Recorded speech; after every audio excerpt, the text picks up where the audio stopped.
Hey Jordan, how are you? Pretty good. Yeah. Happy to be here. Yeah, good. Yeah. So what was your highlight of this season? My highlight, I guess you could say, winning the 3 world titles, you know, the 3 overall World Cup titles. So that was nice. And yeah, something I haven't done before. I hadn't even won one of them. So yeah, it's nice. And this summer, are you going to Alaska again? Because that's what you used to do. But yeah, I'll be there in June or July for a Okay. short camp because in my house it gets really hot and humid Okay. in that time. So it's easier to go there and train when it's cooler out, like, I don't know in Celsius, but like 65 degrees versus 95 degrees. So yeah, it's much better. Yeah, and you told me that you're going fishing there and cycling. Yeah. I'm quite interesting in the fishing. Yeah. What does it do to you? What does it do? Well, it's relaxing. You get to think. Obviously, you can sit there in the boat for a couple hours, and you get to enjoy the fishing part and being quiet in the nature. And obviously, in my head, I'm still thinking about training and racing and other things and planning. And yeah, it's helpful because if you're always trying to do something and messing around, you don't always have time to think. But that gives you plenty of time. So planning, a lot of planning gets made, and yeah. Yeah, right. Yeah. But how does it look? Like you're sitting in a boat with 2 guys, or with who are you Just sitting? my family, or before my grandpa, or just my dad. Okay. Anybody who's going with, yeah. Yeah. And what kind of fish do you fish for then? And what kind of Usually gear like are you using with? trout, salmon, halibut, anything. If Okay. you're going for halibut, it's obviously a bit more wild because then you have to go out in the ocean, and then there's, you know, it can be a little dangerous. Okay. And if you get a big one on, it could be a big fight to get it in. I think I caught a 120-pound halibut when I was younger. Yeah. Oh, really? I think I was only 12 years old, so I could barely get it in. I think it took me about 45 minutes to reel it in. So it's worse than skating a 10K. Yeah. It's a good core training, isn't it? Yeah, it was. Yeah, I was sore for a few days after that. Really? Yeah. 45 minutes of battle. Oh yeah, yeah. Because once I got it to the top, the water's probably 100-something feet deep. So then it just swam all the way back down. Because it pulls the line out, but if it pulls too hard, the line will snap. So you have to have like a tension set on it so it can keep pulling it. Ah, okay. So you that's have to- really the sea fishing. But are you gonna do the sea fishing as well then, or now? If I have time, yeah. With that takes more. That would be like a whole day. Oh yeah. But with the training, I gotta focus on training. Yeah, So, of course, Yeah. of course. And then when you cycle, do you cycle on your own or? Yeah, by myself. Okay. In Yeah. the mountains. Yeah.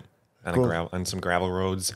There's a lot of snow up there because obviously it's pretty cold. Yeah. But they clear out the roads, so you're riding in between big snowbanks and up in the mountains. And I think you get up to about 4,000 feet from sea level. Wow. So you start at sea level and you can go up to about 4,000 feet. So it'll be good altitude training. Absolutely, yeah. And are these tracks where more people are cycling? Because if you're on your own in the wilderness, I mean, it could be tricky. No, usually someone's like up there snowboarding or skiing. Okay. But yeah, there's maybe 1 or 2 cyclists, but it's not that common. So I'm usually the only one that I see.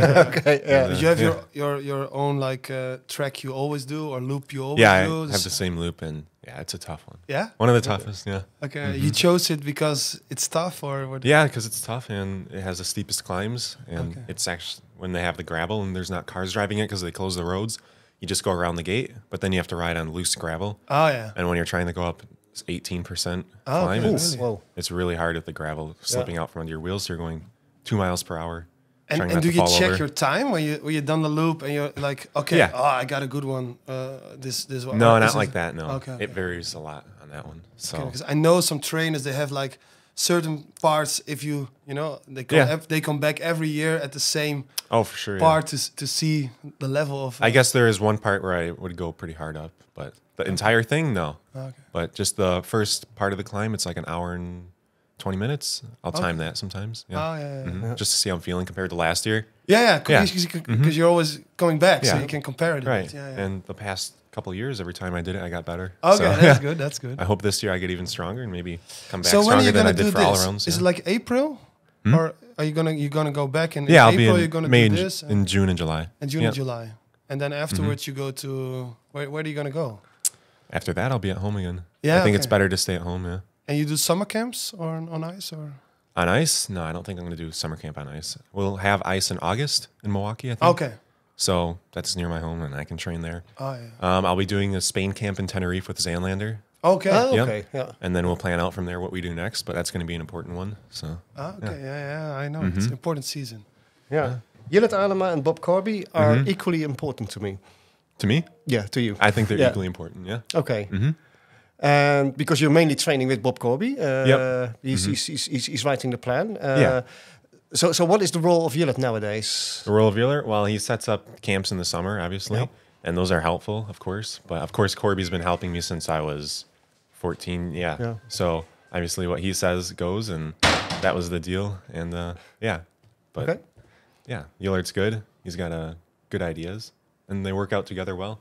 Great. Sometimes there's a little bit of disagreements, but but that's healthy, I think. That's of course. Yeah. You can't always agree, right? Yeah, true. That's true. That's true.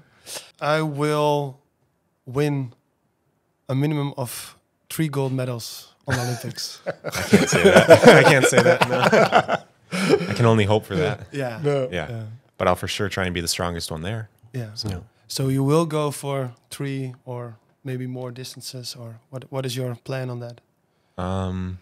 If I'm feeling the strongest I have been and I'm skating the best I have been, then I'm going for 3 golds. So and that's what I would plan for this season coming up, is to be the strongest and the best, like technically I have been. And then we'll see if I can do it. If I can't, then it is what it is. So. Yeah. Is there any chance that you will do the Masters? I've thought about it, but I don't know if my endurance is going to be good enough that season, because it's 16 laps and then it's 2 of them and it's all out. Yeah. And it's tough. I don't know if I would be able to sprint at the end. Okay, you're not training for the 5K anymore. Right, exactly.